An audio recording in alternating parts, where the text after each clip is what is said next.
ירגב וישם דמי מלחמה בשלום ויתן דמי מלחמה בחגורתו אשר במותניו. טוב, l'histoire elle est ainsi.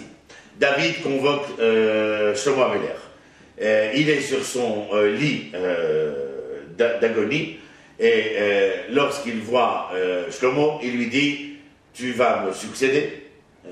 Je ne viens pas raconter ce qui s'est passé avant avec la révolte de Adonia, etc. Il lui dit « Tu es mon légataire testamentaire et tu es surtout mon successeur.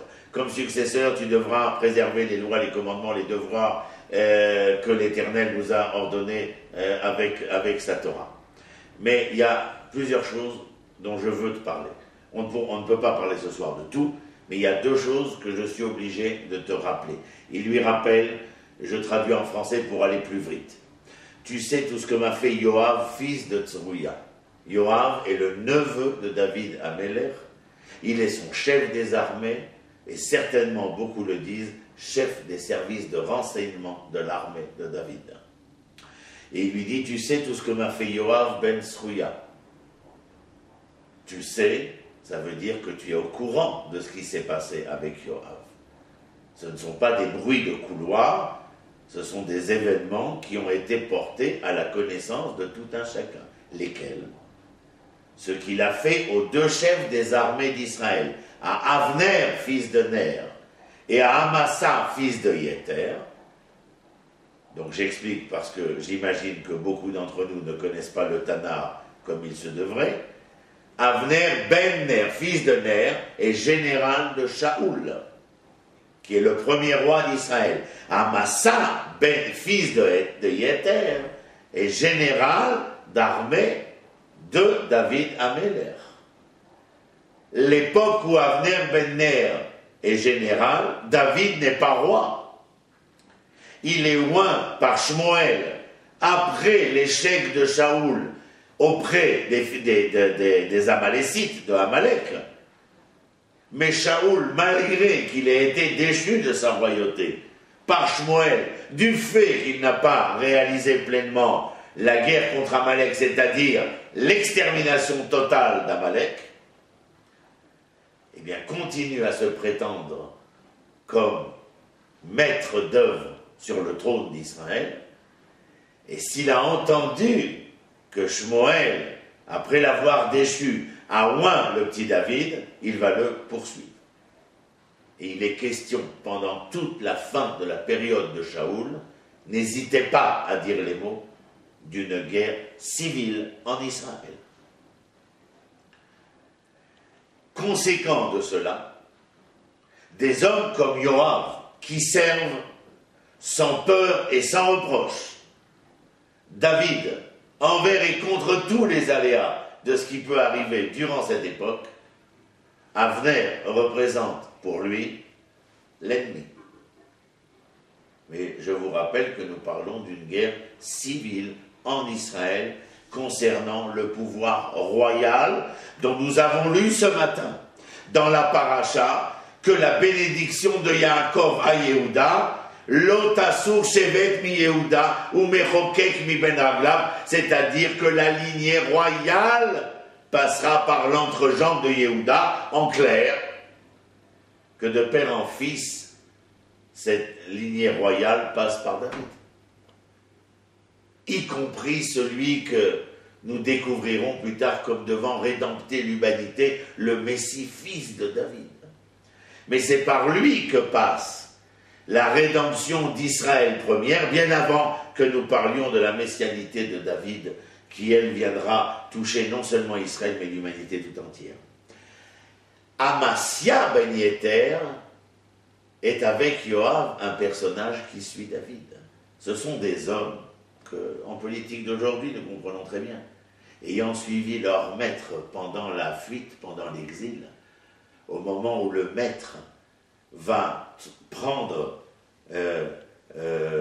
monter sur le trône, il est bien évident que tous ceux qui ont combattu, qui ont soutenu, qui ont aidé et accompagné David durant ses pérégrinations vont recevoir un poste, une fonction importante dans le royaume. Yoav, s'il est le compagnon et le neveu de David, devient son chef des armées. Amasya devient son général. Et puis un jour, alors que David, encore une fois, nous allons rappeler ce lieu magnifique où nous habitons, est installé ici à Hebron. Avner vient et se dit, je vais rendre visite à David parce que cela ne peut plus durer. Il faut que nous cessions cette guerre civile, cette guerre, nous appelons cela, comment appelle-t-on, guerre civile en hébreu, Milchemet Achim, la guerre des frères. Ouvrir une parenthèse, combien c'est important de rappeler cela, alors que nous avons fini le livre de Bereshit aujourd'hui, et où le livre de Bereshit ne se termine avec le sourire aux lèvres que parce que Yosef a été capable de reconnaître ses frères, malgré qu'eux aient pu penser devoir être punis par Yosef, mais si l'erreur du début de l'histoire humaine entre Caïn et Abel, où la fracture de la fraternité est prépondérante, heureusement que Yosef sauve les meubles en rattrapant le concept de fraternité et en donnant à l'histoire une possibilité de se continuer. Avner, à un moment donné, vient à Hebron pour dire « cela suffit ». Que vient-il faire? Dire à David Améler que les tribus le reconnaissent comme roi. La bataille fait feu dans la basse Galilée. Shaoul et Jonathan y perdront la vie. Avner ben Ner est venu annoncer que c'en était fini, qu'il ne pouvait plus être possible une guerre civile qui faisait du mal à l'unité d'Israël et à la possibilité de donner à Israël les forces de combattre l'ensemble de ces peuples qui autour d'Israël ne cherchaient qu'une chose, qu'à diviser pour mieux régner, qu'à détruire Israël. Et lorsque Yoav arrive à Hebron et qu'on lui dit que Avner était présent et que David l'a reçu en lui offrant un repas, Yoav se met en colère contre David, son oncle, mais son roi. Et il se met à la poursuite de Avner et il lui tend un piège dans la forêt et de sa main droite le poignarde. Lorsque David entendra et sera porté à sa connaissance ce qui s'est passé, il ne le digérera pas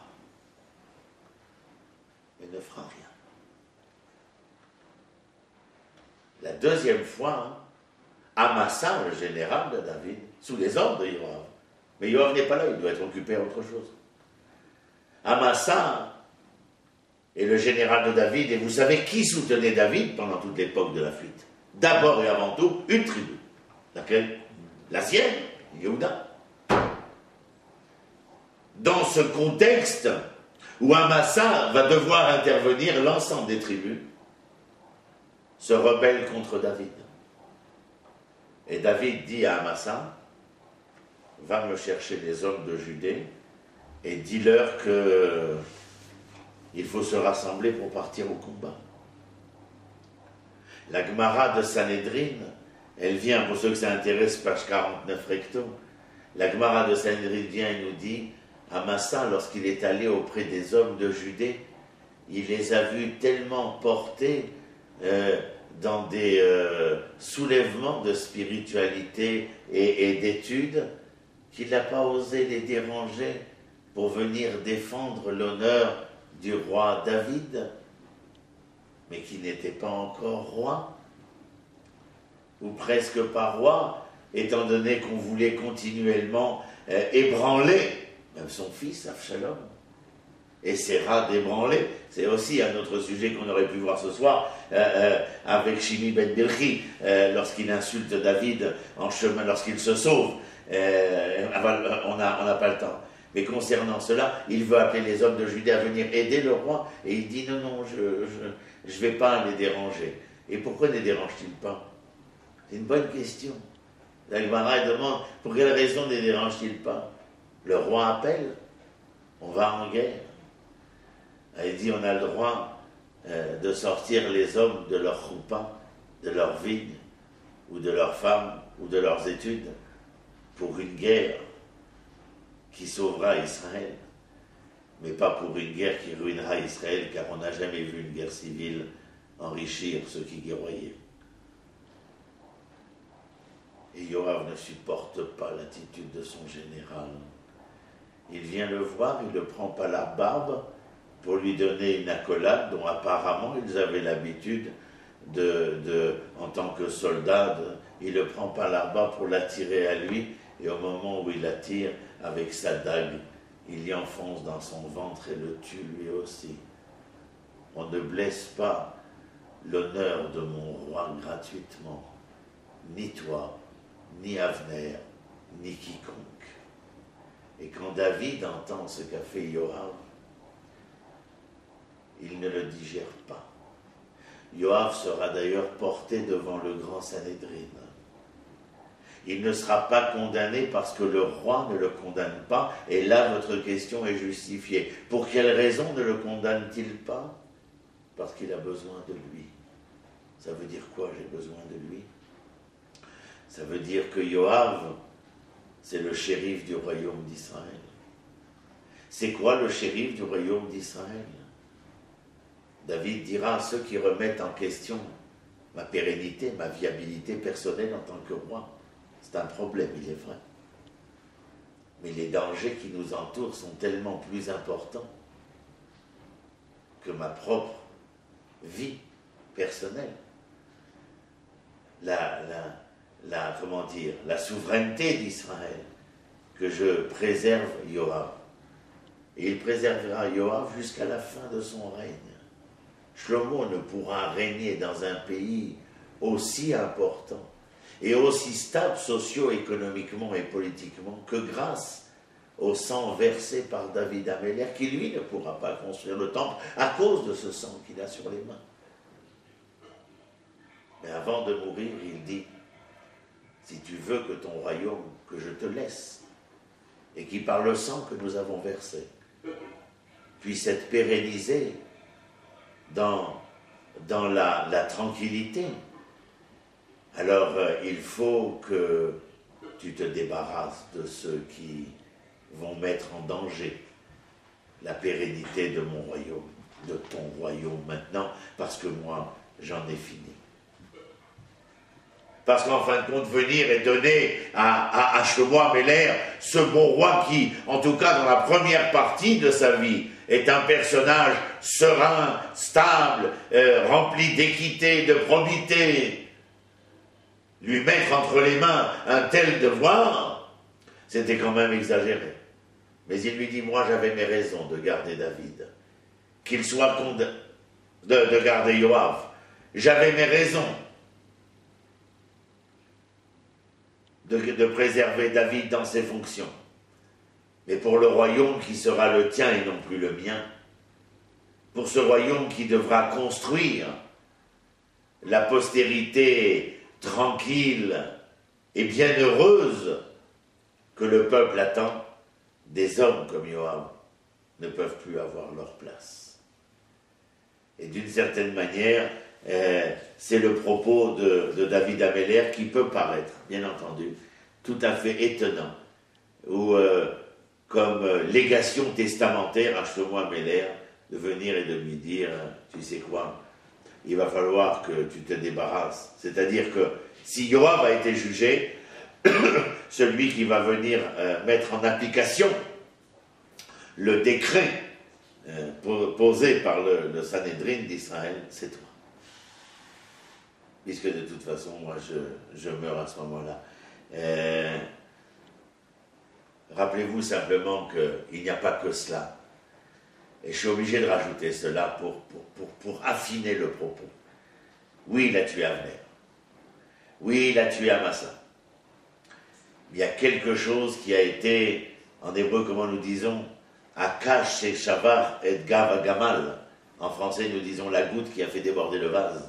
En hébreu, c'est la paille qui, en venant se rajouter sur le dos du chameau, a brisé son dos. Alors c'est la goutte qui a fait déborder le vase. Laquelle? je suis sur mon lit de mort, ce même lit de mort. Avant que je ne déclare que c'est toi qui sois mon successeur. Tu sais que dans la journée qui a précédé ce moment où je te reçois, rien n'a été facile.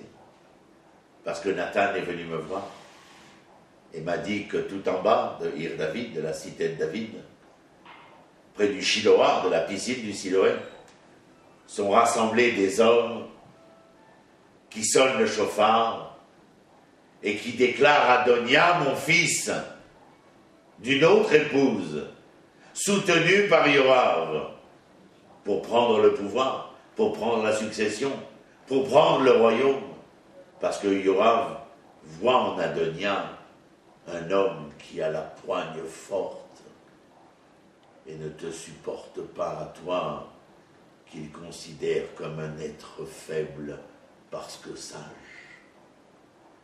Il sait que ce royaume ne pourra être le royaume tant attendu que tenu par une poigne de fer, d'une main forte, même au prix du sang. Mais Shlomo, lui, alors voilà, la goutte qui a fait déborder le vase, c'est de voir mon neveu, bien au-delà de ces demeures dont il est responsable et dont il doit payer le prix. Mais à la fin de ma vie, avoir vu cet homme qui m'a accompagné tout au long de mes pérégrinations, accomplir le plus grave des crimes de lèse-majesté qui soit, détrôner son propre roi, pour y mettre à la place celui qu'il pensait être, sans même accepter ou se fier peut-être à la justice et à la sagesse de son roi, pour savoir qui parmi ses enfants pourrait être le digne successeur de la lignée de David. Pas celle de Yoav, mais celle de David. Et c'est la raison pour laquelle, eh bien, Shlomo Améler se débarrassera de Yoav ben Tsruya, parce qu'il fallait assurer et assumer les assises du royaume d'Israël, afin que celui-ci puisse prendre sa pleine expansion et sa pleine propension à devenir ce royaume qu'on louera partout. Peu importe comment il finira, mais ses débuts sont tellement extraordinaires que les nations du monde viendront, dont la reine de Saba, reconnaître cette sagesse, cette grandeur d'Israël, et un peu ce qu'on attendait, puisqu'il était lui, rappelons-nous, le fils de David. Il aurait pu l'être avec des lettres majuscules, malheureusement il finira avec des lettres minuscules, mais n'engageant en rien le processus de viabilité qu'un jour quelqu'un porterait ce nom avec une majuscule. Shavuot Tov.